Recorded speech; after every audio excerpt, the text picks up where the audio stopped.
hipomotilidad. Es una de las causas frecuentes de disfunción en el tracto intestinal. La hipomotilidad va a abarcar tanto lo que es la parte del estómago como también del intestino delgado y grueso. En la parte del estómago prácticamente va a causar un retardo del vaciamiento gástrico. ¿Ya? Ese retardo del vaciamiento gástrico se denomina gastroparesia. ¿Listo? Y se caracteriza ¿por qué?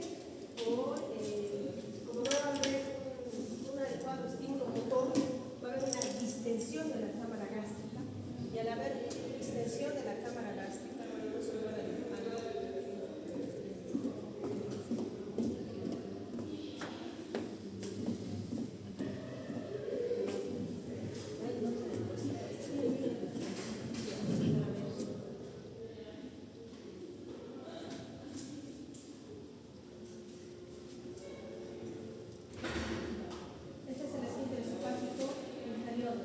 la mayoría de los estimuladores gástricos cosméticos tienen un efecto acá, incrementando la tonicidad del esfínter esofágico inferior.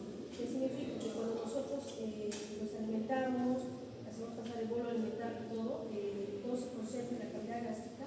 El efecto del esfínter esofágico inferior es mantenerse tónico, cerrado, para evitar lo que es el fenómeno del esofágico. Como va a haber una gastroparesia, que es una alteración del vaciamiento gástrico, entonces por ende esto va a mantenerse dilatado, abierto. Entonces, ¿qué síntomas va a producir en el paciente?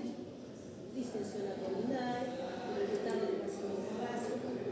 Al distenderse aumenta la presión y por aumentar la presión dilata el esfínter esofágico inferior. Y si esto está dilatado, imagínense a un paciente que está con una sonda nasogástrica, postrado ya mucho tiempo en el hospital.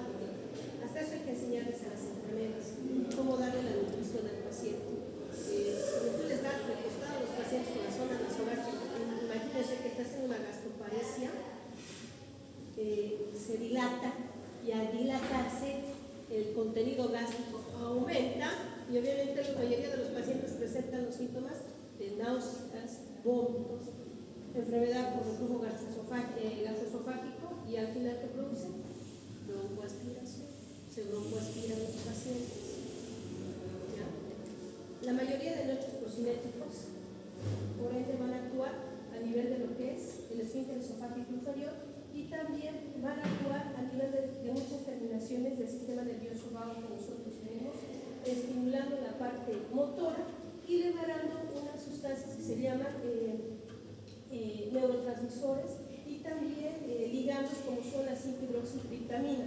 Estas que van a hacer, van a incrementar la tonicidad motor.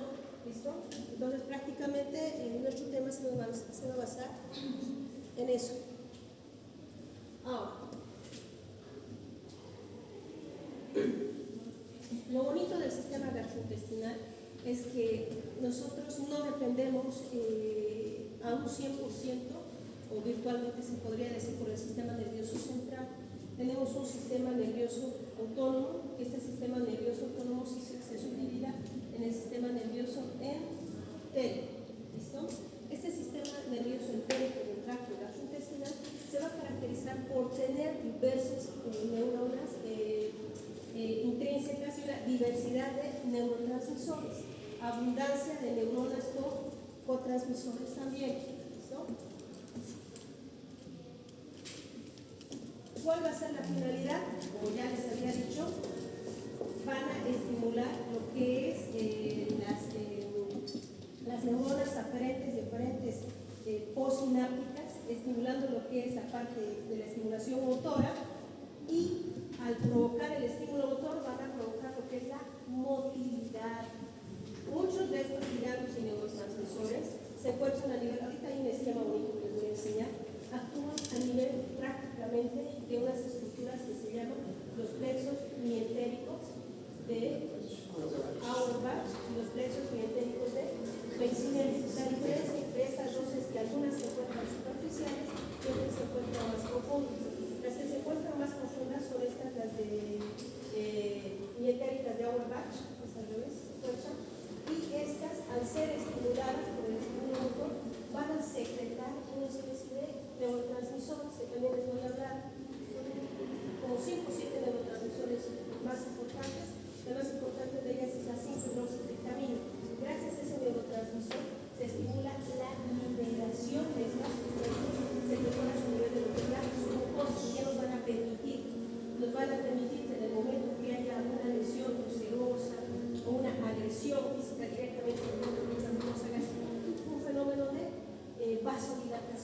provocarse el fenómeno de vasodilatación, te va a provocar la liberación de todos estos neurotransmisores que van a ayudar en el proceso de reparación de la estructura mucosa lesionada. Tenemos el chocito. Es esta la que les decía. Esta está bien bonita. Entonces, el sistema nervioso entérico se va a caracterizar por tener unas fibras aferentes preganglionares y se va a caracterizar por tener fibras, fibras a nivel de lo que es el sistema nervioso vago y fibras a nivel de lo que es el sistema nervioso esplástico. Las del sistema nervioso vago se caracterizan porque van a tener unos somas y estos somas van a ir todo el trayecto de los nervios vagos.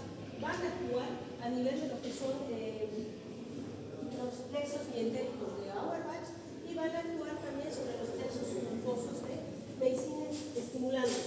Ahora, la característica cuál es, que en los somas van a liberar dos especies de neurotransmisores. Estos neurotransmisores son excitatorios. De excelencia van a ser el acetilcolina. Van a liberar lo que es la acetilcolina, van a actuar a nivel de lo que son las estructuras musculares, estimulando lo que es la motilidad. ¿Listo? Ahora, también en el mismo sistema existe lo que es el sistema esplástico, y en el sistema esplástico la característica es que va a tener dos tipos de fibras, dos tipos. El tipo 1 se caracteriza porque directamente va a ir a estimular lo que son los plexos mucosos y los plexos mientéricos de Auerbach. Y el segundo tipo se caracteriza porque va a actuar a nivel de lo que son los ganglios paravertebrales y van a prácticamente recabar todo lo que son los estímulos nocivos. ¿Listo? Estímulos nocivos, estímulos viscerales. Entonces, si yo les hago una pregunta de examen, puede ser a nivel de lo que es la fisiopatología para que entiendan la farmacología. Existen dos tipos de fibras a nivel de lo que es el sistema celiaco. Una que inerva directamente el tracto intestinal y la otra que deriva de lo que son los nervios espinales a través de los nervios paravertebrales. ¿Listo? Esto es muy importante porque cada fármaco va a actuar en base a estas fibras nerviosas. Ahora, la pregunta del niño, ¿cómo se genera la peristalsis en el sistema gastrointestinal? Entonces, lo primero que se va a realizar va a ser una contracción del músculo intestinal por encima del estímulo intraluminal. Va a ir seguida de un proceso de relajación. Este proceso de relajación se debe también a que se libera óxido nítrico, especialmente en la capa del fundus gástrico. ¿Listo? Posterior a eso, el estímulo de la mucosa va a estimular, va a provocar lo que es una distensión mecánica, una distensión intestinal a nivel de la luz, y se va a liberar estos neurotransmisores que hemos hablado.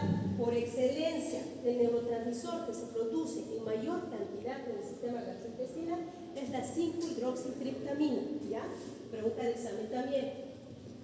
Entonces, esta va a disparar a sus otros neurotransmisores. Una de estas pues va a ser la gastrina, la motilina, la sustancia P. Entonces, estas neuronas van a actuar a nivel de lo que son las interneuronas colinérgicas y van a estimular las fibras motoras, que son estas. Van a estimular directamente a las fibras motoras para que se libere lo que es la acetilcolina. Esta acetilcolina, no se olviden, actúa a nivel de lo que es la capa circular de los plexos mientéricos para lograr la motilidad, incremento de la tonicidad. ¿Qué más? Por debajo del estímulo también van a haber unas neuronas colinérgicas, lo que les decía, que van a ir también liberando lo que es el trifosfato de adenosina ATP. Esto no les voy a preguntar. Cuando ustedes me sepan y me digan, si yo les pregunto en el examen, ¿qué neurotransmisor por excelencia se encuentra en el sistema gastrointestinal, estimulando lo que es la motilidad y la secreción de ligandos o neurotransmisores? Que me digan la 5-hidroxitriptamina, está bien. ¿Listo? ¿Qué más? Y todo este conjunto que va a ir a la liberación de los neurotransmisores y de los ligandos va a ocasionar lo que es la propulsión del contenido del bolo alimenticio, el contenido gástrico. Y a esto va a ir en una dirección anterógrada y es lo que va a provocar el fenómeno de peristalsis. Entonces, ¿cómo inicia? Contracción del músculo liso, relajación por la liberación del óxido nítrico. Esta actúa a nivel de las somas, de las terminales nerviosas vagales, llevando a la liberación inicial de la 5-hidroxitriptamina. Posteriormente va a ir a la liberación de lo que son el trifosfato de adenosina, van a liberarse también las gastrinas y por ende al final van a terminar produciendo movimientos de propulsión. ¿Listo? Que es el fenómeno del peristaltismo. Ahora, ¿qué más? Esto ya habíamos comentado. Existen neuronas aferentes primarias y las terminaciones vagales. Esto ya les había comentado. A esto se refiere. Las neuronas primarias aferentes que van a ir liberando lo que son los neurotransmisores por excelencia excitatoria, la acetilcolina, a eso se refiere. ¿Qué más? Algunos de estos estímulos van a actuar a nivel de lo que son las terminaciones nerviosas vagales, valiéndose de las células endógenas de la mucosa, lo que habíamos comentado, y van a llevar a la liberación de los neurotransmisores. El más comentado, la 5-hidroxitriptamina. Ahora, las neuronas aferentes primarias tienen sus terminales, a esta se refiere. Tienen sus terminales primarias que se dividen en dos, que van a estimular tanto lo que es la parte del nervio raquídeo a través de los ganglios paravertebrales, y la otra es a nivel de lo que es el sistema intestinal.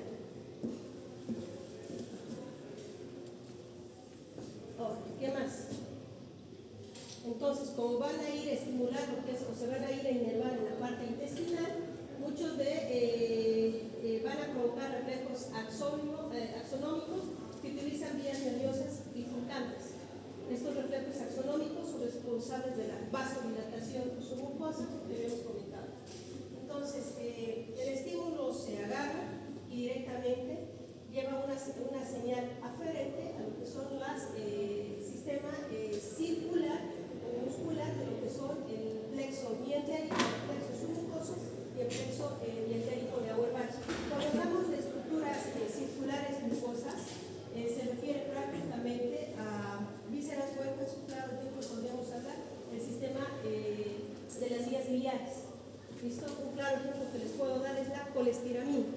La colestiramina, por ejemplo, es un medicamento que estimula o aumenta el peristaltismo a nivel de lo que es el sistema biliar.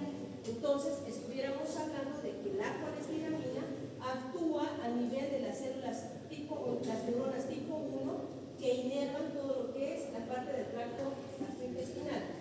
En cambio, hay otras neuronas que directamente estimulan, o mejor dicho, otros fármacos que estimulan directamente los ganglios paravertebrales. Por eso es que es muy importante que este esquema, en el momento en que ustedes estudien, vayan esquematizándolo bien. ¿Listo? Para poder ubicarse en cuestión de la acción de cada fármaco. ¿Qué más? Esto es lo que ya habíamos hablado. Las vías aferentes parasimpáticas son las fibras del pago que habíamos comentado. Allá, que controlan las funciones motoras y van a controlar todo lo que es la parte superior de la inervación del tracto gastrointestinal. En cambio, las neuronas del nervio sacro van a controlar todo lo que es la secreción y la parte de la estimulación motora de todo lo que es el tracto gastrointestinal inferior. ¿Listo? Así, facilito. Las terminales nerviosas aferentes del nervio vago controlan todo lo que es la inervación del tracto intestinal superior, y las del nervio sacro controlan lo que es la irrigación del tracto intestinal inferior. ¿Qué más? Esto ya hablamos. También ya hablamos. Esto es el sistema de los neurotransmisores que habíamos comentado. La serotonina, que es la 5-hidroxitriptamina, es un inhibidor de la recaptación de la serotonina a nivel central. Un claro ejemplo podríamos dar el ondansetron. El ondansetron, que hace directamente inhibe lo que es la 5-hidroxitriptamina, actúa a nivel central. Ahora, algunos de ellos se encuentran como heteroreceptores presinápticos en las terminaciones nerviosas de los neurotransmisores y van a facilitar, es decir, que muchas de ellas se encuentran en zonas, en cuerpos somales, por debajo de lo que es la capa muscular del plexo mientérico de Auerbach. Muchos de estos autorreceptores se localizan acá. ¿Listo? Y tienen como enrolladuras, y en cada enrolladura contienen como heteroreceptores que son estimulados. Listo. Ahora, uno de los neurotransmisores importantes va a ser la noradrenalina. ¿Se acuerdan que les dije que hay dos tipos de neurotransmisores, verdad? Uno que inerva lo que es la parte intestinal superior y la otra que inerva lo que es los ganglios paravertebrales. Entonces, la noradrenalina se caracteriza porque va a ser de origen extrínseco, es decir, que esta no se va a sintetizar en la parte de la inervación gastrointestinal, sino sus fibras van a proceder de lo que son los ganglios paravertebrales, de la región simpática, es decir, por eso se las denomina, tiene un origen extrínseco. No existen neuronas dopaminérgicas a nivel de lo que es el tracto entérico. ¿Listo? La dopamina exógena prácticamente que se les da produce con frecuencia una inhibición de la movilidad de diversos segmentos del tracto gastrointestinal. Un claro ejemplo podríamos decir, por ejemplo, los pacientes con síndrome de Parkinson, enfermedad de Parkinson. Los pacientes con enfermedad de Parkinson se caracterizan porque a nivel del tracto gastrointestinal estas presentan un fenómeno de gastroparesia. Estos usan con fenómenos de hipomotilidad. ¿Listo? Estos pacientes frecuentemente tienen impactaciones fecales, oclusiones intestinales. Entonces, como aquí dice, la dopamina exógena produce con frecuencia inhibición de la motilidad. Necesitamos administrarle a este paciente L-dopamina. Ahora, se dan cuenta que esta L-dopamina va a actuar a nivel del tracto gastrointestinal, específicamente a nivel de lo que son las neuronas tipo 1. No se olviden, neuronas tipo 1 es todo lo que inerva el tracto gastrointestinal superior e inferior, y las neuronas tipo 2 son las que mandan sus inervaciones a nivel de lo que son los ganglios paravertebrales simpáticos. ¿Se fijan que todo está conectado en base al esquema que les había mostrado de la imagen? Entonces, la dopamina va a actuar a nivel de lo que son los heteroreceptores, a nivel de lo que es el tracto superior e inferior intestinal. Esto es lo de la enfermedad de Parkinson, por ejemplo. Yo podría decir que es una enfermedad muy triste. Es muy triste porque estos pacientes tienen un fenómeno de hipomotilidad a nivel intestinal. Muchos de ellos, por ejemplo, fallecen por complicaciones secundarias al tracto gastrointestinal. Son pacientes que lastimosamente siempre están con uso o apoyo de laxantes, están con uso de, ¿cómo se llama esto? Humidificadores de las heces. Son pacientes que, si no les prestas atención, estos pacientes presentan oclusiones mecánicas graves que muchas veces terminan en procedimientos quirúrgicos, y muchas de estas, cuando no se los diagnostica muy bien, terminan en perforaciones intestinales, y al perforarse los intestinos prácticamente terminan en falla multiorgánica, que es la causa más frecuente de estos pacientes. Pero gracias a la L-dopamina que se les da a estos pacientes, esta L-dopamina pues tiene un efecto sistémico, porque no solamente actúa a nivel cerebral. No se olviden, por ejemplo, que los pacientes con enfermedad de Parkinson se caracterizan por la ausencia de dopamina a nivel de lo que es la sustancia negra, a nivel cerebral. Entonces se dan cuenta, la dopamina prácticamente tiene su efecto no solamente a nivel cerebral, también tiene a nivel gastrointestinal. Entonces actúa a nivel alterando lo que es el sistema nervioso entérico. Ahora, otro de los neurotransmisores también importantes es el péptido intestinal vasoactivo. El efecto que esta tiene va a ejercer una actividad relajadora de lo que es el sistema circular del intestino. Entonces, cuando hablamos del sistema muscular muscular liso, estamos hablando de todas las estructuras, vísceras, huecas, como son el estómago y el sistema biliar, ¿listo? Para nosotros y de los esfínteres que les había dicho, esto es muy importante para nosotros, porque si no seleccionas un fármaco que específicamente actúa a nivel de lo que es el sistema muscular ciliar, que está por encima de lo que es el plexo mientérico de Auerbach, no vas a lograr una adecuada motilidad. Es un ejemplo, digamos.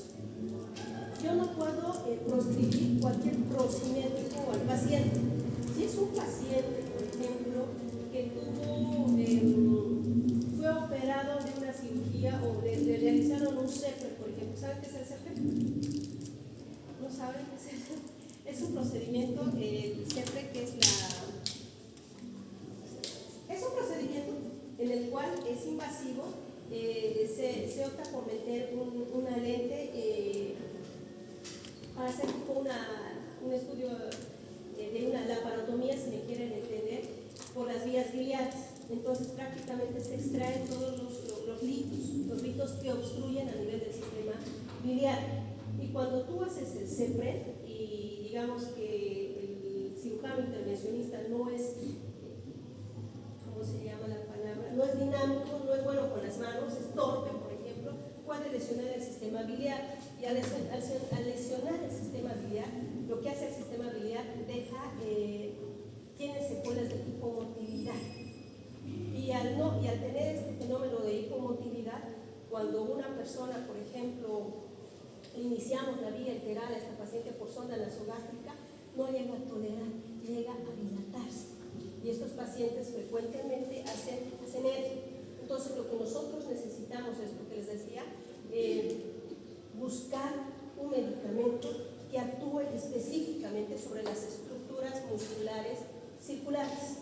Estas estructuras musculares circulares solamente se encuentran en lo que es la vía biliar y el estómago. Entonces, un consejo de conejo que les doy es analícenlo bien, la estructura esquemática del dibujito que les envié. Ahí si ustedes analizan el texto de Auerbach, ven las líneas longitudinales, las circulares, van a ver cada fármaco a nivel de que actúa, ¿ya? No es solamente dar procinóticos de forma general. Por ejemplo, si yo le doy a este paciente metoclopramida, pues no le va a ayudar mucho. Pero si le doy colestiramina, que es el fármaco de excelencia que actúa a nivel de lo que son las células musculares circulares, le va a ayudar mejor.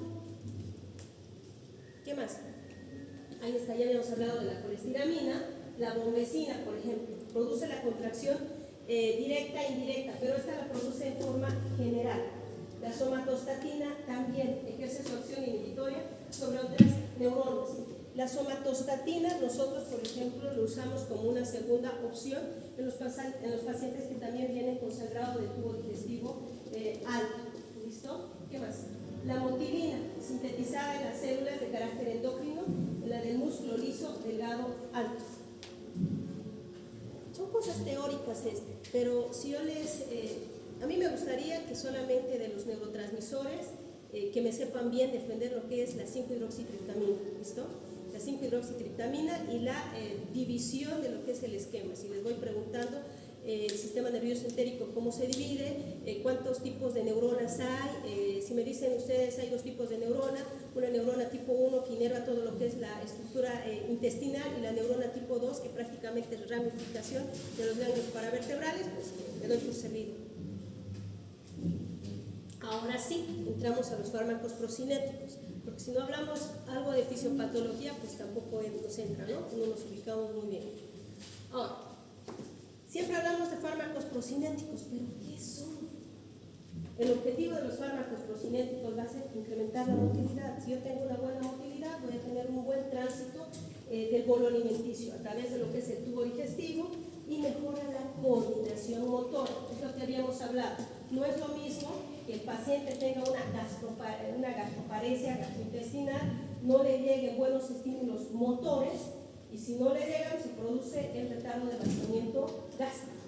Ahora, déjenme decirles, si esto no se vacía, por ejemplo, este contenido intestinal del intestino delgado y del intestino grueso, se perfora y el paciente prácticamente presenta el gasto fecaloideo.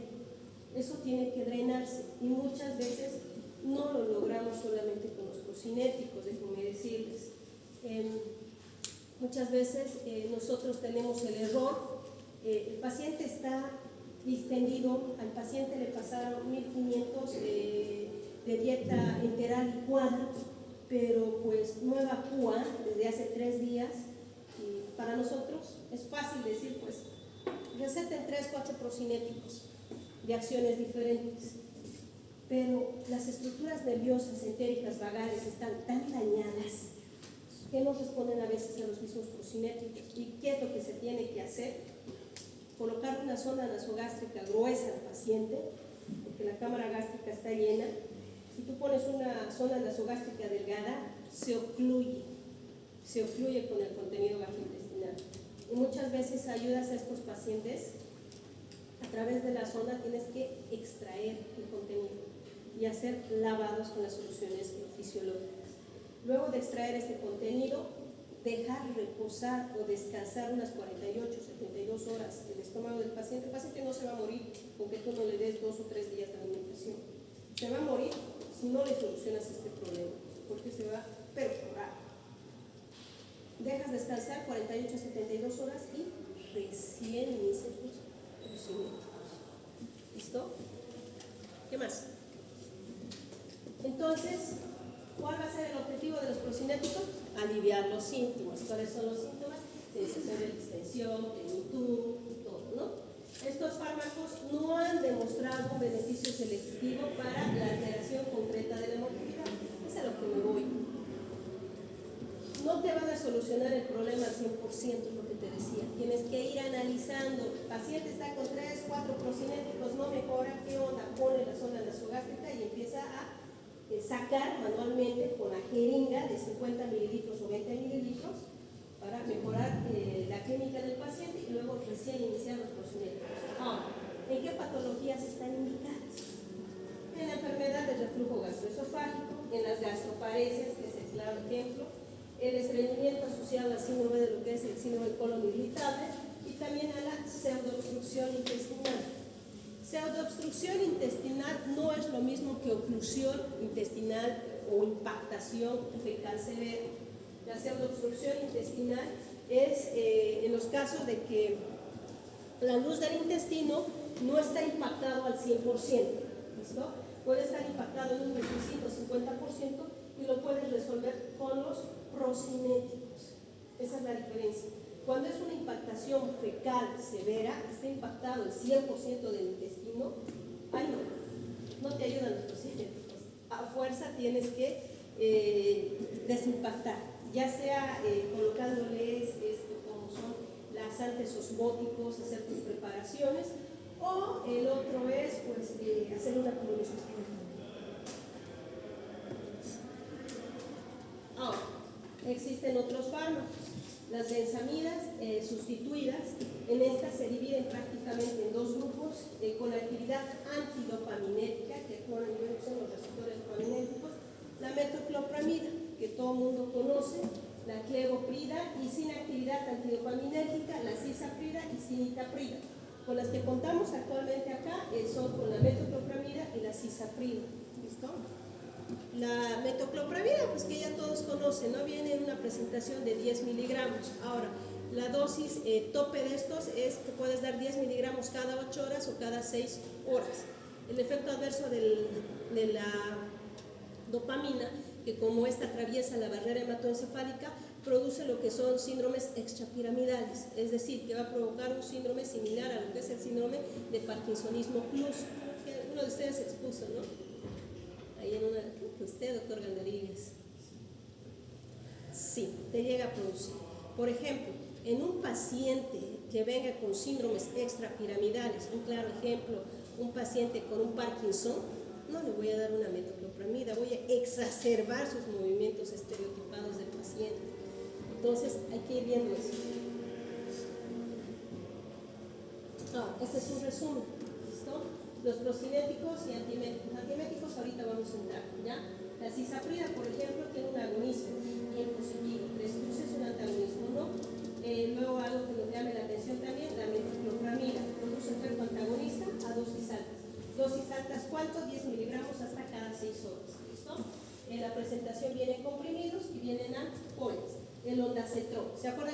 comentado, ¿no? El ligando neurotransmisor que se libera en gran cantidad en el sistema intestinal es la 5-HT, 5-hidroxitriptamina. El ondansetron que hace actúa a nivel central, inhibiendo lo que es la 5-hidroxitriptamina. ¿Listo? Entonces, una buena opción para los pacientes que tienen enfermedad de Parkinson o hacen movimientos coreatetoicos que nosotros llamamos en estos padecimientos neurodegenerativos ya de base, una opción es el ondansetron. Entonces, si les pongo un caso clínico y les digo, paciente con antecedente de enfermedad de Parkinson, ya hace 5 años mal controlado, que viene a la consulta, traído por los familiares por distensión abdominal, presenta retardo en la evacuación de la dieta, se presenta con náuseas, vómitos. Les puedo poner cuál es su mejor opción terapéutica, metoclopramida o ondansetron. ¿Qué me van a responder? Es ondansetron. No se olviden, metoclopramida va relacionado con todas las enfermedades neurodegenerativas, todas las enfermedades que provocan movimientos estereotipados. ¿Listo? Entonces, si les pongo una enfermedad neurodegenerativa, no le pongo metoclopramida, va a exacerbar la sintomatología de estos pacientes. Ya. Ahora, entonces, ¿qué había sido la metoclopramida? La metoclopramida actúa bloqueando lo que son los receptores dopaminérgicos D2 que se encuentran en el tracto gastrointestinal. En el tracto digestivo actúa incrementando la tonicidad del esfínter esofágico inferior. Si yo voy a incrementar la tonicidad, por ende, el contenido gástrico no va a subir, no va a provocar erge, no va a provocar un síndrome broncoaspirativo del paciente. Por eso se prefiere usar en pacientes no neurológicos. ¿Listo? ¿Qué más? Va a favorecer la relajación de lo que es el píloro. Al favorecer la relajación del píloro, lo que va a hacer es, al incrementar lo que es la tonicidad motora, relaja el píloro y prácticamente todo el contenido sale, incrementa la motilidad intestinal. Estos efectos se combinan para mejorar el vaciamiento gástrico. Así se entiende, ¿no? Acá esto es sencillo. Se cierra, se abre, aumenta la motilidad y estimula el vaciamiento gástrico de esta forma. Presentaciones vía oral y B que les había comentado. ¿Qué más? Se distribuye en la mayor parte de los tejidos, atraviesa la barrera hematoencefálica, por eso es que produce los movimientos estereotipados o el síndrome de Parkinson Plus. No se metaboliza y es eliminado en las heces y la orina. El metabolismo de este medicamento está todavía en estudio, no es netamente hepático. Ahora, contraindicaciones en pacientes con oclusión intestinal y en enfermedad de Parkinson. En un paciente, oclusión intestinal, ¿a qué se refiere? En el contexto, si tengo una impactación fecal severa, está totalmente obstruido, no le voy a dar pues metoclopramida. Al incrementar la motilidad intestinal en este paciente, puedo perforar. A eso se refiere. Si me hablas de una pseudooclusión intestinal, que hace rato habíamos comentado ese término, no está ocluido el 100%, entonces en ese caso sí le ayuda. Pero si es una impactación fecal severa, no. Por eso les digo, por eso está contraindicada bajo ese contexto. Indicaciones: gastroparesia diabética. Muchas veces eso no tomamos en cuenta en los pacientes diabéticos. Los pacientes diabéticos prácticamente les damos una nutrición que no es muy balanceada y lo correcto es deberíamos hacer el cálculo tipo kilocalorías, kilogramos de peso, y deberíamos incluso fraccionarlas hasta en 4 o en 5 tomas en estos pacientes. ¿Ya? Entonces, las tabletas pues vienen de 5 a 10 miligramos y las ampolletas de 10 miligramos. Las reacciones adversas: penetra en el sistema nervioso central, produce el síndrome del parkinsonismo, llega a provocar lo que es la somnolencia, fatiga, náuseas, Erupción cutánea, que es raro, nunca la he visto, la verdad yo. Arritmias cardíacas tampoco la he visto. Y la galactorrea sí. Por ejemplo, lo usan en las mamás primerizas. Las mamás primerizas, como no tienen una buena técnica para dar de lactar al bebé, es una de esas. Y la otra es, por más que tengan una buena técnica, no logran producir mucha leche. Entonces, generalmente los ginecólogos recomiendan a la mamá tomar metoclopramida. Les dan metoclopramida, pero no por tanto el efecto porcinético, sino por el efecto adverso que provoca la galactorrea, para ayudarles en la producción de leche en los bebés. Pero no se aplica en ampolla, se da prácticamente la metoclopramida que viene en, ¿cómo se llama? En gotas.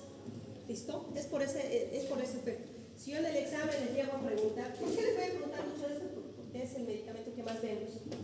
Les puedo preguntar un caso clínico, ¿no? Una mujer primigesta que acaba de dar a luz, mala técnica en la lactancia, mejora la técnica posteriormente, pero tiene poca producción de leche. Entonces, ¿qué se les recomendaría dar al paciente? Les puedo poner ahí metoclopramida, ondansetron, cisaprida. Entonces, la respuesta sería metoclopramida por el efecto de la galactorrea que se produce. No sé si alguna de ustedes es mamás y alguna vez les proscribieron la galactorrea. Y las manifestaciones extrapiramidales. Extrapiramidales se refiere al síndrome de Parkinson Plus. Son movimientos coreatetónicos, son movimientos como de embolismo. Exacerban la sintomatología motora en estos pacientes. Ahora, el otro que es la cisaprida. La cisaprida junto con la metoclopramida son los estimulantes más selectivos que incrementan lo que es la motilidad intestinal. Produce un aumento de la motilidad gastrointestinal por la liberación de lo que es la acetilcolina. Entonces, si yo les hablo de la cisaprida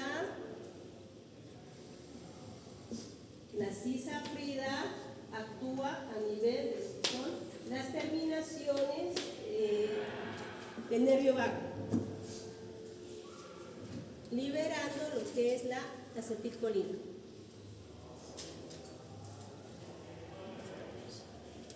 ¿Ya?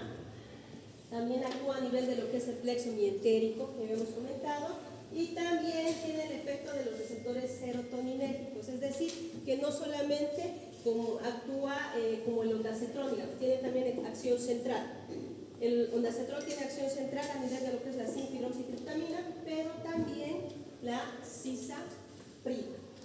Aumenta la presión del esfínter esofágico inferior y por ende se incrementa la motilidad, disminuye la presión y también relaja lo que es el píloro. De esta forma va a ayudar o acelerar el vaciamiento gástrico. Ahora, viene vía oral, lastimosamente no tenemos IV, y la absorción completa de lo que es del tubo digestivo. La vida media es 2 a 3 horas y se unen proteínas en un 98%. Se metaboliza en el hígado y también se elimina por la orina y la heces. Ahora, este medicamento es bueno, pero cuando el paciente, digamos, tiene una gastroparesia severa, no podemos ir incrementándole la dieta por vía oral y tenemos que ir buscando también procinéticos que vayan administrándose por vía intravenosa. ¿Sí me entienden? Si el paciente por ende tiene gastroparesia, tiene distensión abdominal, pues no le vamos a ir agregando también procinéticos que se administren por vía oral. Tenemos también que buscar medicamentos que se administren por vía intravenosa. Entonces, en un paciente con oclusión intestinal tampoco es una buena opción. Ahora, se emplean, si es un medicamento que actúa a nivel del esfínter esofágico inferior, por ende incrementa la presión, la motilidad y por ende va a disminuir la enfermedad del reflujo gastroesofágico. Por eso es que se utiliza en los pacientes con enfermedad conérgica, con el objeto de incrementar la presión a nivel del esfínter esofágico inferior. Hipomotilidad del colon, porque no sé si se acuerdan que habíamos dicho que la causa más frecuente y con motilidad a nivel del estómago es el retardo del vaciamiento gástrico y a nivel del colon es el estreñimiento. Entonces, se utiliza en los pacientes con estreñimiento idiopático crónico, especialmente en los pacientes con patologías neurológicas. ¿Qué más? Las tabletas vienen de 5, 10, 20 miligramos y la suspensión de 1 miligramo mililitro. Suspensión, la verdad, no he visto. Tal vez en la parte pediátrica sí lo use, pero en los adultos no, solamente vienen en comprimidos. ¿Qué más? Las reacciones adversas, pues si le voy a dar mucha cisaprida a mi paciente y tiene infantación, obviamente lo que voy a provocar va a ser la diarrea. Voy a provocar la diarrea, el paciente va a estar con una colitis, también va a provocar dolor abdominal. Las arritmias ventriculares que sí se ha descrito, pero no son frecuentes, pero sí. Ahora, la otra es la cimetaprid. La cimetaprid no hay acá, no hay en el mercado, pero sí hay que conocerla. Produce un aumento de la liberación también de las serotoninas. La cisaprida, el ondansetron y la cimetaprid son los tres procinéticos que actúan a nivel central, a nivel inhibiendo lo que es la 5-piloxytriptamina. También se pregunta de exámenes. Ejerce su acción procinética desde el intestino esofágico inferior hasta el intestino grueso. Eso es lo bueno, que no solamente va a actuar a nivel de la tonicidad gastroesofágica, sino a nivel de lo que es el intestino delgado y también el intestino grueso. Va a llevar al vaciamiento, bueno, no en la totalidad, en un 20 a 30%. Ahora, se absorbe por vía oral, concentraciones plasmáticas van a alcanzar su efecto a las 2 horas, no es inmediato. Lo malo de estos medicamentos procinéticos es que el efecto no es inmediato, no es el efecto a los 10-30 minutos. Muchos de ellos, incluso su efecto recién llegan a alcanzar a las 12 a 24 horas. Entonces no puedes tenerlo al paciente con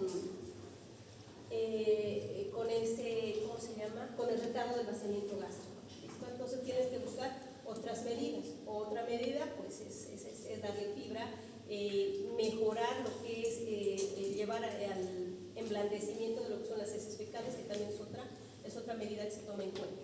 La vida media es de 3 a 5 horas. No hay ninguno que tenga un efecto inmediato. Ahora, contraindicaciones. Hipersensibilidad, ¿no? Ahora, obstrucción y perforación intestinal. Ahí está contraindicado. Habíamos dicho, depende de la severidad de la impactación fecal.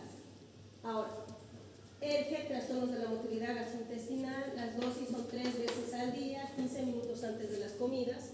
El efecto, pues, va a penetrar lo que es la barrera hematoencefálica. Como tiene acción central, también va a llegar a provocar síndromes extrapiramidales, ¿ya? Los síndromes, ¿saben qué son síndromes extrapiramidales? Si no entiende, díganme, doctora, ¿qué es eso?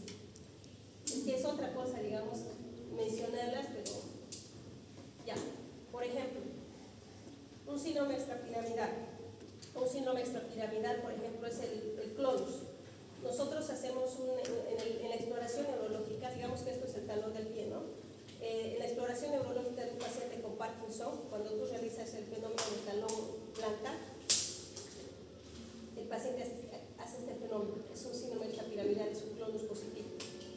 Ahora, en los pacientes con Parkinson, digamos, presenta movimientos orolingofaciales. No sé si han visto, en los movimientos coreatetónicos.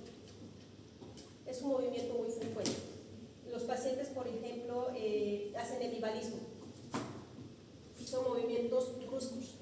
Entonces, a todo eso se llaman síndromes extrapiramidales.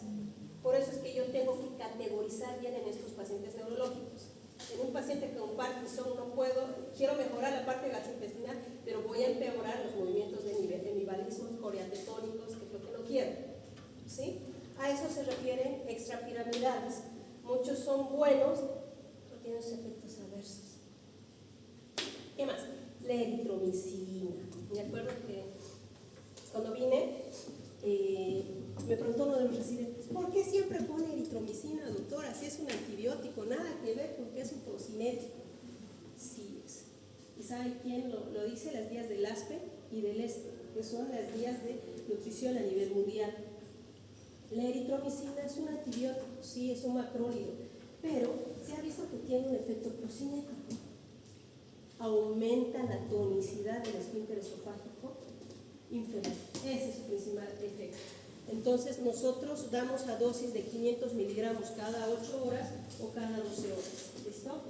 Este tratamiento es eficaz en todos los pacientes con gastroparesia diabética. A todos nuestros pacientes diabéticos con alteraciones de la motilidad, siempre nosotros los proscribimos. Incluso cuando los damos de alta ya del servicio de terapia intensiva, a piso de medicina interna, los proscribimos.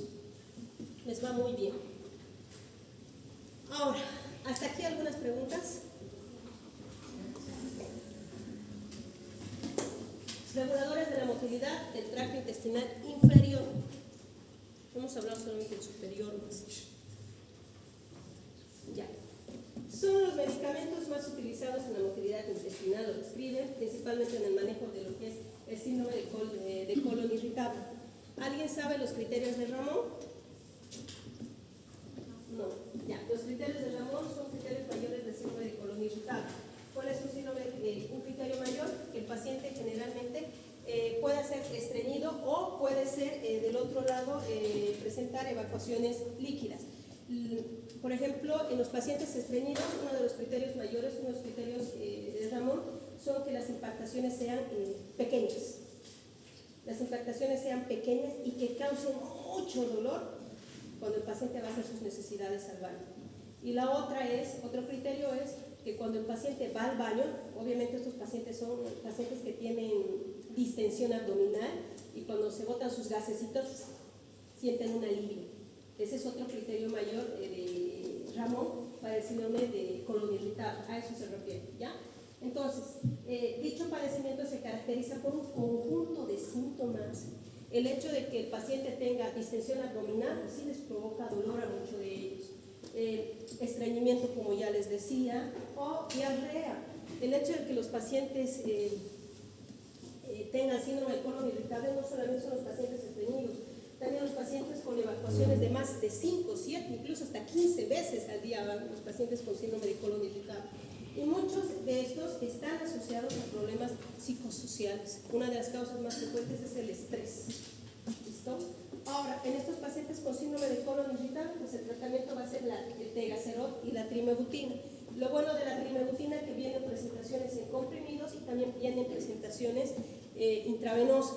De hecho, hace rato yo les comentaba y les decía, si nuestro paciente tiene una gastroparesia severa, no le puedes dar nada por vía oral, ni los procinéticos, porque habíamos dicho la mejor opción es extraer manualmente, hacer descansar el estómago y luego de 48 a 72 horas iniciar los procinéticos, ¿no?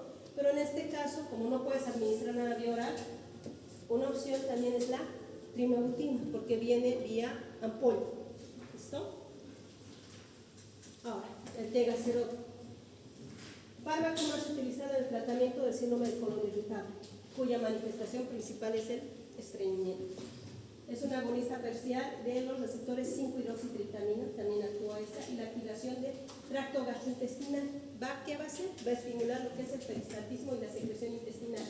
Inhibe lo que es la sensibilidad visceral, es decir, que solamente va a actuar a nivel de lo que es el nervio vago, no va a actuar a nivel de los ganglios paravertebrales. ¿Se acuerdan que les dije, no? De los ganglios paravertebrales, que tenían un tipo de inervación, que captaban todo lo que eran los estímulos nociceptivos y viscerales? En este caso no va a actuar a nivel de esa vía. ¿Qué más? Este medicamento pues se administra por vía oral. Ay, no sé qué pasa. Se administra por vía oral, se une el 98% de las proteínas plasmáticas, su vida media es de 7 a 12 horas y también el efecto tarda. Este efecto tiene un efecto retardado hasta de 48 horas. Entonces, por eso en los pacientes con síndrome de colon irritable no es que es el tratamiento de elección, es un tratamiento, es un plus más que les ayuda, digamos, en la sintomatología, pero retardar. La primera opción en estos pacientes con síndrome de colon irritable, ¿qué va a ser? Es ver el factor etiológico. Como les decía, esta enfermedad de síndrome de colon irritable es una enfermedad que se observa en un 70% de los pacientes, ¿cómo se llama? llama? Que trabajan en el escritorio, en los pacientes que trabajan en instituciones financieras como son los bancos, en los pacientes sometidos bajo bastante estrés. En los médicos también se observa mucho.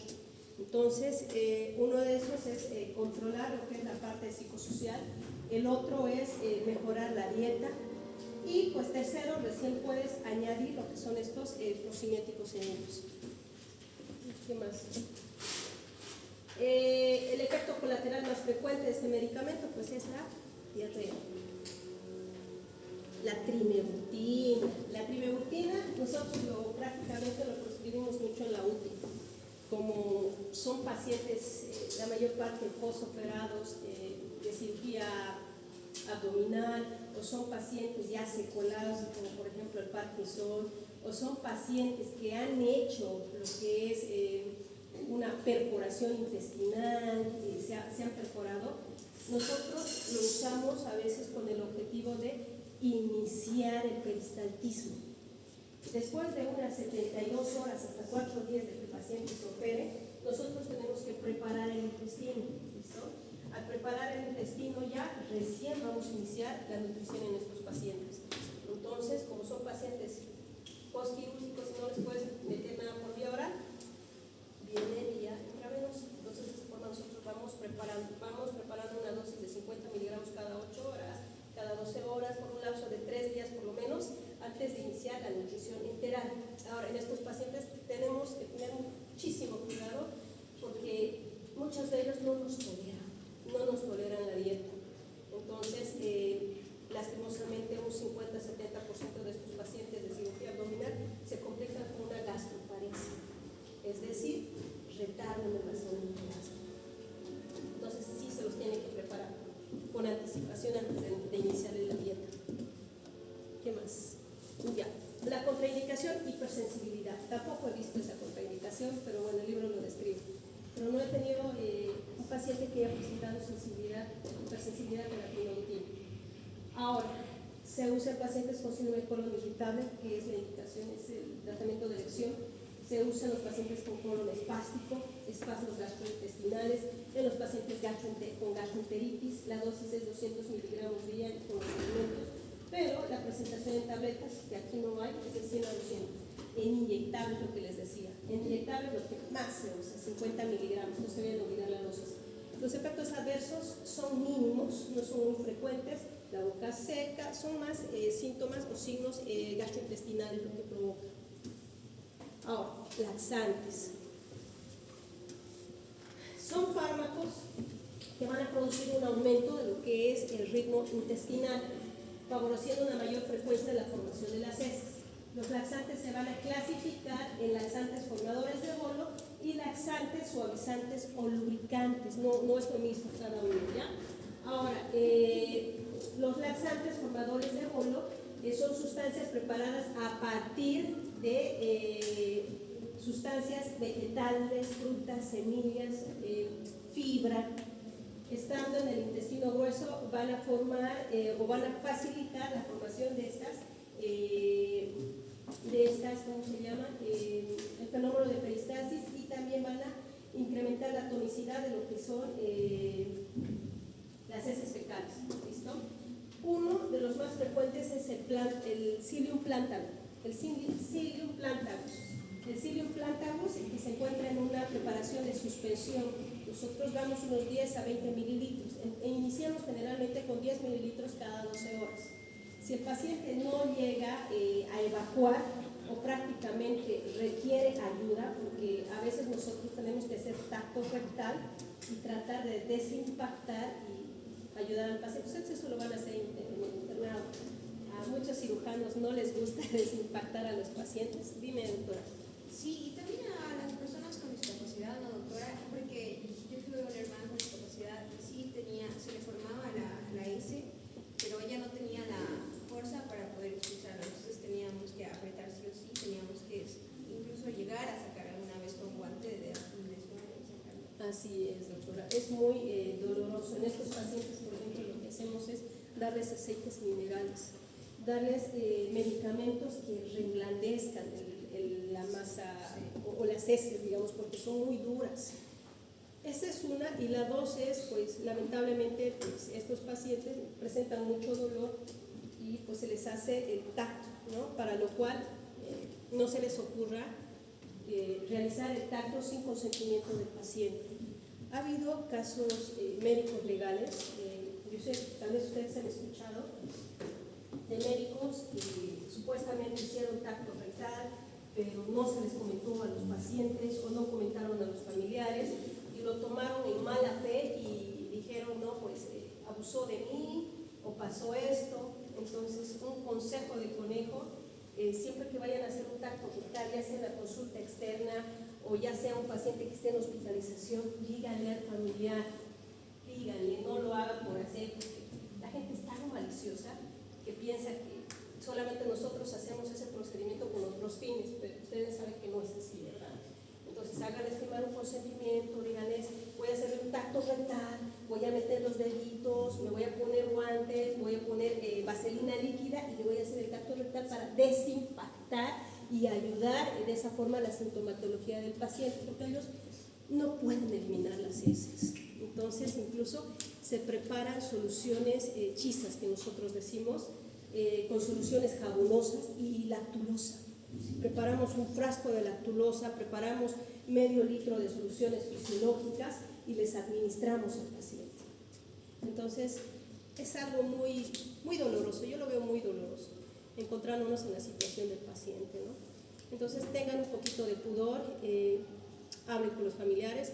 Ha habido colegas míos que han pasado por eso, que prácticamente los familiares son muy maliciosos y pues, incluso los han querido denunciar, pero ahora que van a entrar al internado, traten de hacerlo todo bien. Un minutito, por favor. Estoy en clases.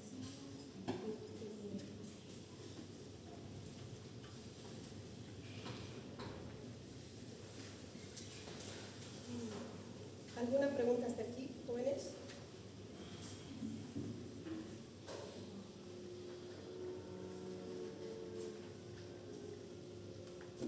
Ya, ahora.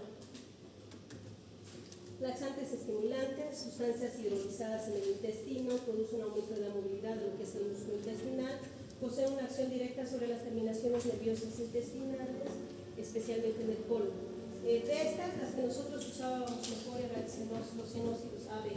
Los xenócidos AB vienen en comprimidos, no vienen en suspensión. Y lo bueno que actúa a nivel específicamente del colon, no del intestino delgado.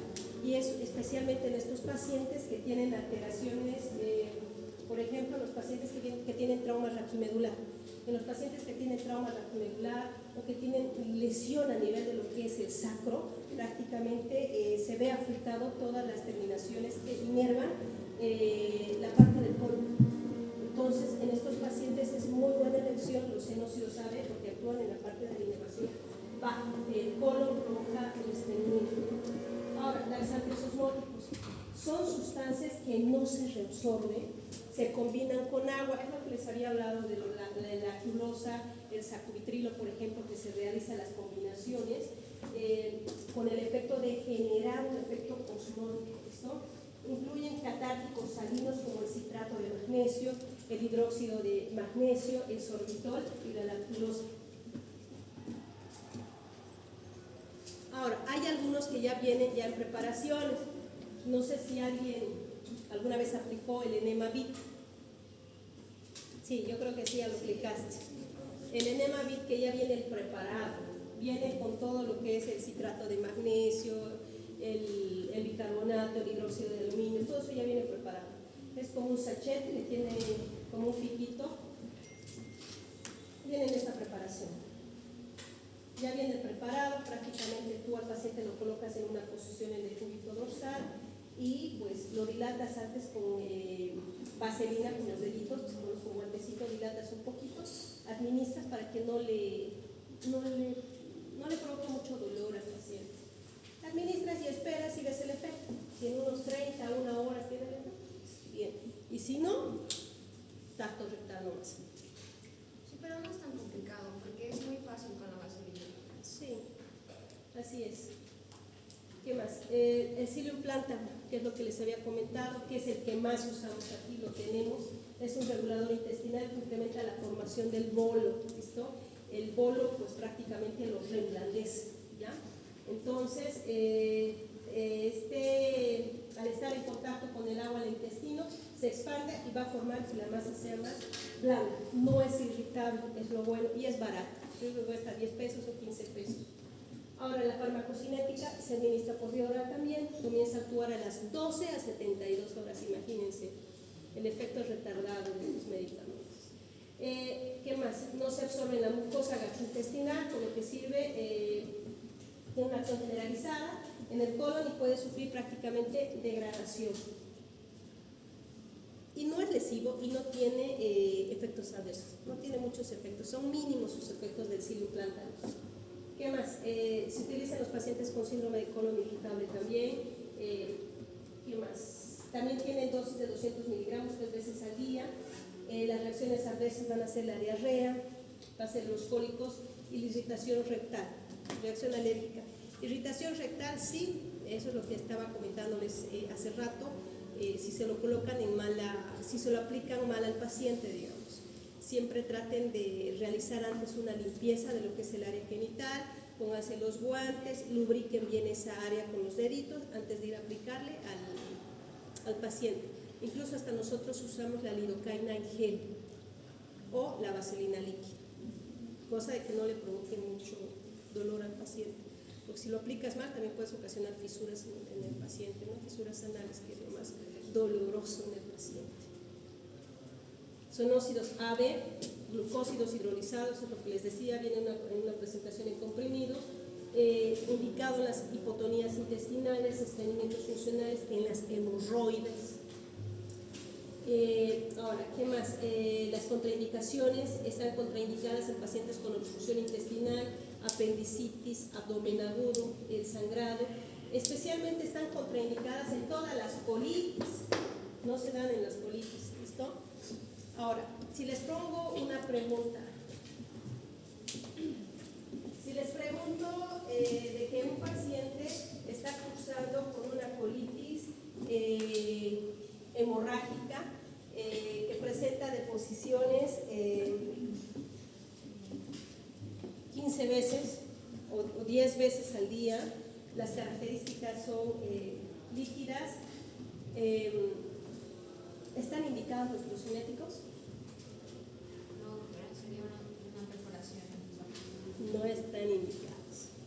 Específicamente, ¿qué patologías provocan esto? Pues la shigellosis, puede provocar la salmonelosis, está contraindicado porque lleva las perforaciones intestinales y colónicas en estos pacientes. Ahora, el laxante de excelencia, ¿quién no ha visto una lactulosa? ¿Quién no se lo ha aplicado? Esta se cree que se degrada por las bacterias intestinales y el ácido acético, el ácido láctico y otros ácidos orgánicos, lo que facilita el atrapamiento de iones amonio tras toxinas responsables de la encefalopatía hepática. La lactulosa es el laxante de elección en los pacientes con encefalopatía hepática. Es el laxante de elección en los pacientes con insuficiencia hepática. ¿Listo? Entonces, si les pongo una pregunta en el examen y en el examen les digo, es un paciente con antecedentes de un sangrado de tubo digestivo alto, secundaria a varices esofágicas, múltiples hospitalizaciones por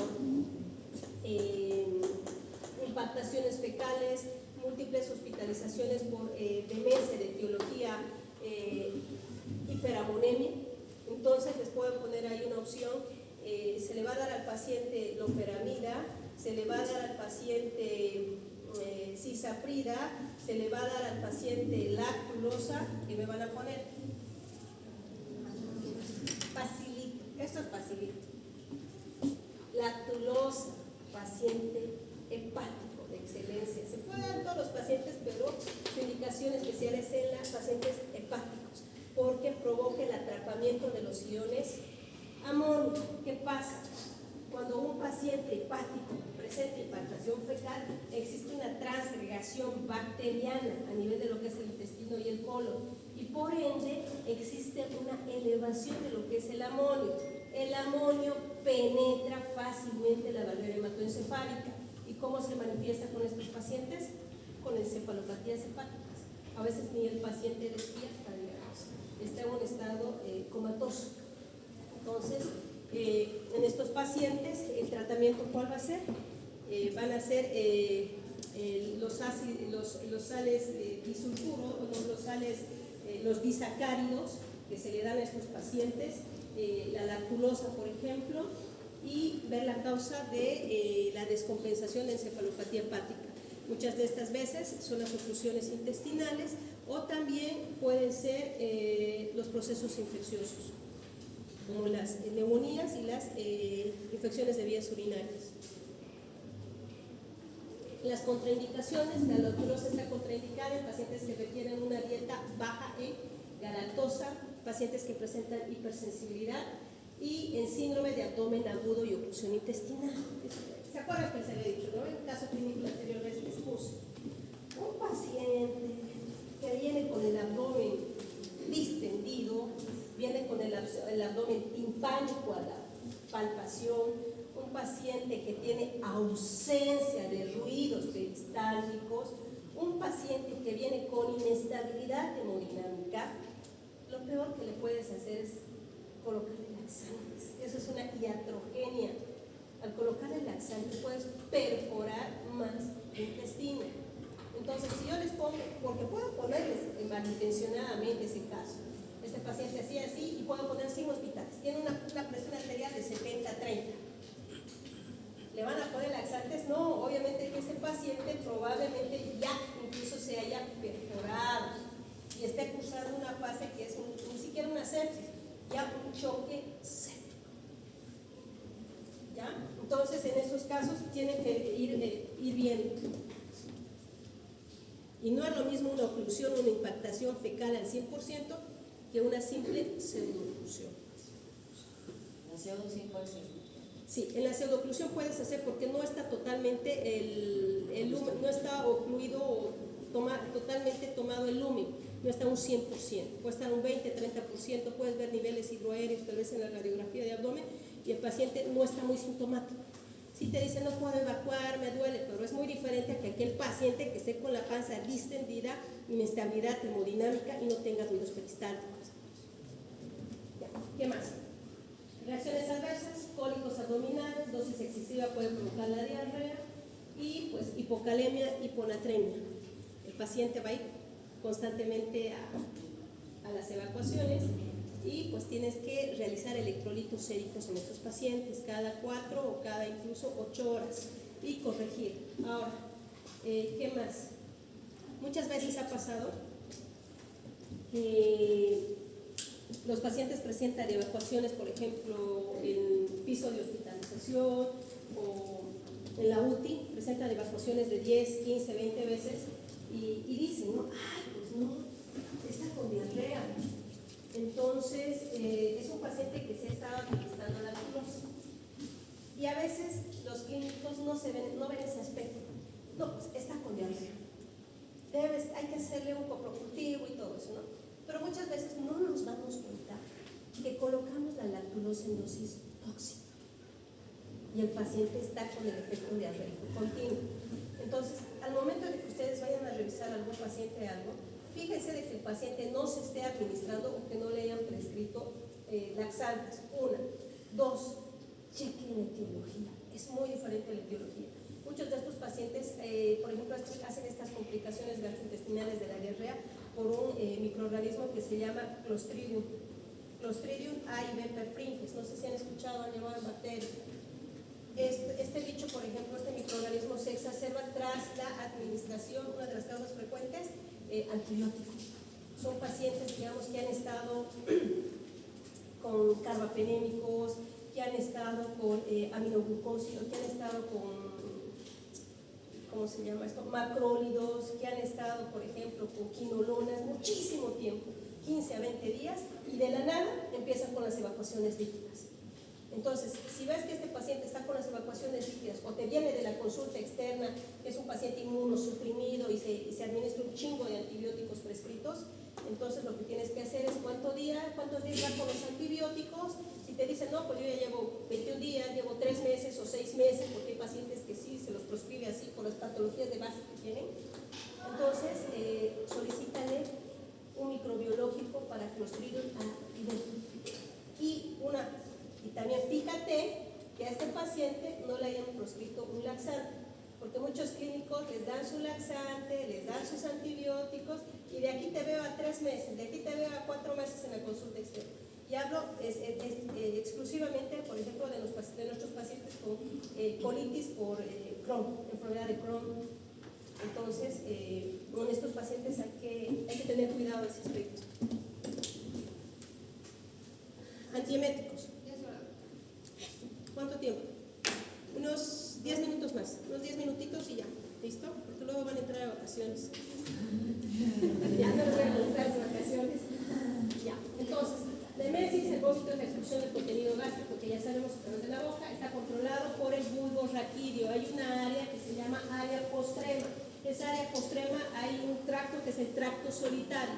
Ese tracto solitario generalmente se estimula para provocar el efecto del vómito. Ahora, también está relacionado con el sistema de equilibrio a nivel del oído, que cuando hay alguna estimulación o hay una lesión a nivel del oído, o tenemos, digamos, un proceso infeccioso como una otitis, también estimula, y en muchos pacientes también llega a provocar el efecto del mareo, también el efecto de los vómitos. Ahora, hay que saber esto muy bien. El origen de los vómitos puede ser a nivel del sistema nervioso central, puede ser en pacientes, por ejemplo, postquirúrgicos, o en pacientes que hacen un síndrome de hipertensión intracerebral severa, pueden ser estimuladas por sustancias tóxicas, pueden ser estimuladas por digitales, aires, antibióticos, pueden ser también estimuladas por la misma lesión visceral, enfermedades orgánicas del tracto digestivo, metabolismos nutricionales, por ejemplo, por el déficit de vitaminas, desnutrición, el hipotiroidismo también es una causa, el síndrome de insuficiencia suprarrenal, el vértigo postural. No sé si alguno de ustedes ha tenido vértigo postural, que es secundaria también a una lesión del oído medio. Por ejemplo, en pacientes que se operan, se realiza la colocación de prótesis, por ejemplo, en estos pacientes cuando se estimula el oído medio. Estos pacientes quedan con secuelas, llegando a producir incluso vómitos, emesis. Entonces, en estos pacientes postquirúrgicos, por ejemplo, de oído, lo que se les realiza es la estimulación temprana. Se los opera y tempranamente tienen que ir a rehabilitación para evitar estos efectos. Bueno, este es un diagrama, es un mecanismo de los efectos inducidos del vómito y el proceso emetizante que tienen que realizarse. Como ya les había dicho, el centro del vómito está en el área postrema del bulbo raquídeo, ¿listo? Específicamente a nivel de lo que es el núcleo solitario, ¿listo? Esta va a ser estimulada por todos los factores de riesgo que ya les había hablado anteriormente. Una de ellas es el difenidol. El difenidol, lo bueno del difenidol que viene en ampolla, es el principal representante de los antieméticos. Farmacocinética inhibe la conducción de la transmisión de los estímulos vestibulares a los cerebrales. Entonces, no solamente es, el paciente tiene hipotensión postural, el paciente viene a la consulta porque presenta vómitos y la pregunta del millón: ¿le hiciste las pruebas neurológicas? ¿Le hiciste la prueba del octavo par craneal? ¿Viste cómo camina el paciente? El paciente no ha sido sometido a una cirugía óptica, el paciente no tiene prótesis, el paciente no tiene una otoesclerosis, que son las causas frecuentes de las náuseas y vómitos en estos pacientes. Reacciones adversas va a provocar resequedad de la boca, mareo, somnolencia, orientación, confusión, alteraciones visuales y auditivas, incluso puede exacerbar más la lesión. Indicaciones: vómitos y vértigos. Puede darse 4 veces al día. Presentación en tabletas de 25 miligramos y supositorios de 20 miligramos. Me dicen cuando pasen los 10 minutos, ¿listo? Entonces me voy con el tiempo. Las contraindicaciones: el glaucoma y también la hipersensibilidad. Ondansetron. Acción central, inhibidor de lo que es la recaptación de serotonina, que ya habíamos hablado. Ojo, cuidado que se olviden del examen, les voy a preguntar estas cositas. Farmacodinámica, mecanismo de acción precisa, náuseas y vómitos de origen central. Por eso es el tratamiento de elección para los pacientes oncológicos. Oncológicos, por favor, el ondansetron, ¿listo? Y quimioterapia y radioterapia. Se da una forma preventiva, incluso si el paciente va a ir a su sesión de quimioterapia, no te vas a esperar a que le pongan la quimio y empiece con los efectos de las náuseas y vómitos del paciente. Lo vas a dar de forma preventiva unas 12 horas antes de que el paciente inicie la quimio. ¿Qué más? Contraindicaciones, hipersensibilidad. Meclicina, no lo tenemos aquí, pero como cultura general para que lo sepan, se ha especulado en su sitio de acción para controlar el vértigo. Y también puede ser la laberintitis que también es una alteración de lo que es el oído medio y el oído interno. Reacciones adversas más frecuentes, la somnolencia, fatiga, cefalea. ¿Por qué? Porque el medicamento penetra lo que es la barrera hematoencefálica. Indicaciones, prevención del tratamiento, las náuseas y vómitos. ¿Qué más? Contraindicaciones, también la hipersensibilidad. Dexametasona. No es la de elección, pero cuando ya no has mejorado con el difenidol, no has mejorado con el ondansetron, una tercera opción es la dexametasona. ¿Listo? Se ha usado para los pacientes, especialmente los pacientes que se someten a quimioterapia y a radioterapia. La dexametasona es bendito, porque no solamente tiene su efecto a nivel gastrointestinal, también tiene su efecto a nivel del sistema nervioso central. Recuerden que les había comentado. En la meningitis bacteriana, la dexametasona es el tratamiento de elección. En pacientes con hipertensión intracerebral severa, secundaria a un tumor cerebral, tratamiento de elección, dexametasona. En los pacientes con tuberculosis meningial, tratamiento de elección. ¿Listo? Antidiarreicos. ¿Falta? ¿10 minutos? ¿Cuánto? 6 minutos. 6. Los antidiarreicos se van a caracterizar por qué.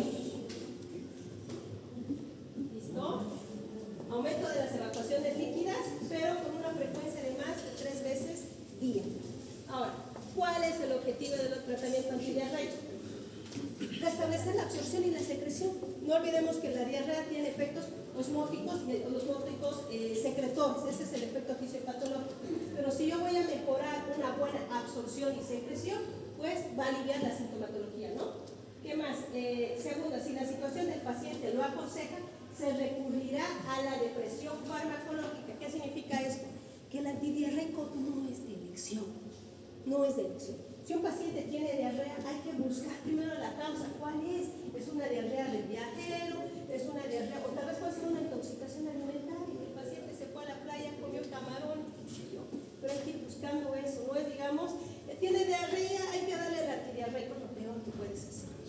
Tienes que ir con los antidiarreicos, más que todo se aconsejan los pacientes con patologías ya crónicas. En las patologías que, por ejemplo, presentan una enfermedad de Crohn, una enfermedad de CUS, en ellos, sí.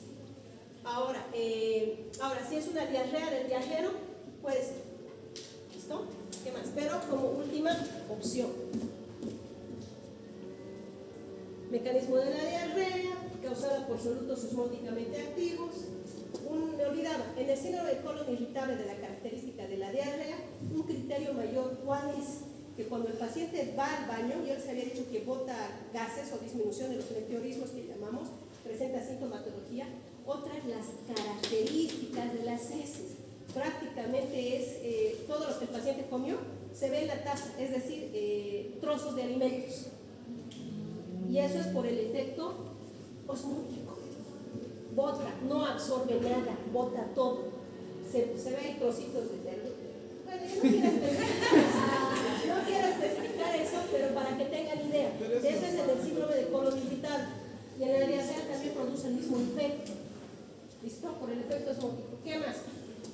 Las causas, mala absorción. No se va a absorber bien, no se va a secretar bien, obviamente se va a eliminar todo. Ahora, alteración de la motilidad, sí hay.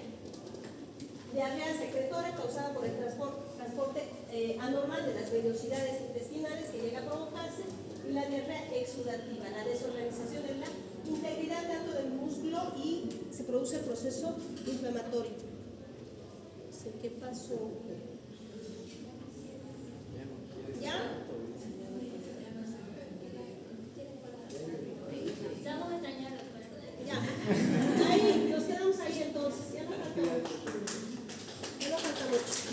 Y que tengan buena vacación, disfruten. Y no se olviden, hipotiroidismo, la semana que ya ingresamos, ¿listo?